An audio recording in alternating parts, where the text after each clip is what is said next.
Une faille dans le service de sécurité à l'intérieur de la basilique Saint-Pierre à Noël a suscité une série de critiques concernant la protection du pape. Aujourd'hui, dans Chronique du Vatican, nous verrons dans quelle mesure il est possible d'avoir un excellent système de sécurité sans limiter les accès au public. Je suis John Tevis, rédacteur en chef du Catholic News Service à Rome. Et moi je suis Carol Glatz, correspondant du CNS à Rome.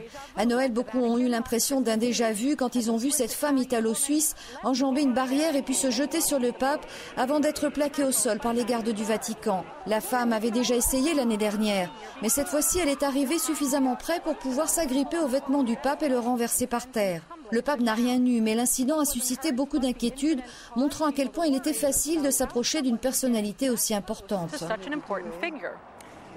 Salvatore Festa, le chef de la sécurité italienne au Vatican, a dit que malgré l'incident, cette nuit-là, toutes les mesures de sécurité ont été parfaitement appliquées et que les gardes ont extrêmement bien réagi.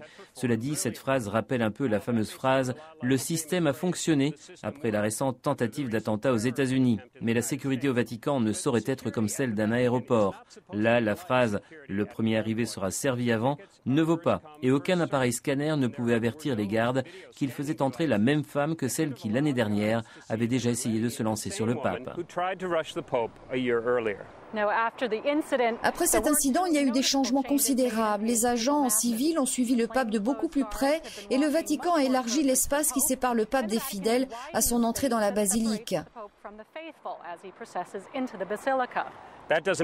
Cela ne veut pas dire que maintenant il est interdit de s'approcher du pape qui continue à dévier de son parcours pour s'approcher des gens, à l'intérieur comme à l'extérieur du Vatican. Les gardes savent combien il est important pour le pape d'être proche des personnes et il n'est pas rare de voir le chef de la sécurité au Vatican tendre un enfant au pape pour une bénédiction spéciale.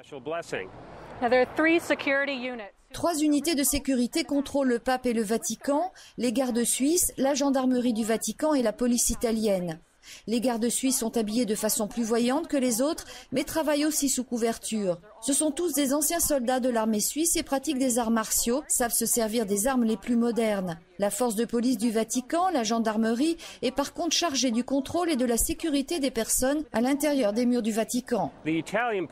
La police italienne a une unité spéciale qui patrouille sur la place Saint-Pierre et autour de la cité du Vatican. On peut les voir dans leurs jolis mini-cars électriques, comme ceux des terrains de golf. La police italienne fournit par ailleurs une escorte armée au pape et à d'autres officiers à chaque fois qu'ils sortent du Vatican.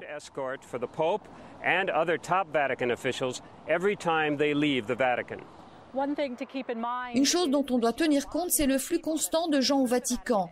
Près de 18 millions de personnes visitent le Vatican chaque année et en 2009, plus de 22 millions de personnes ont participé à un événement du pape.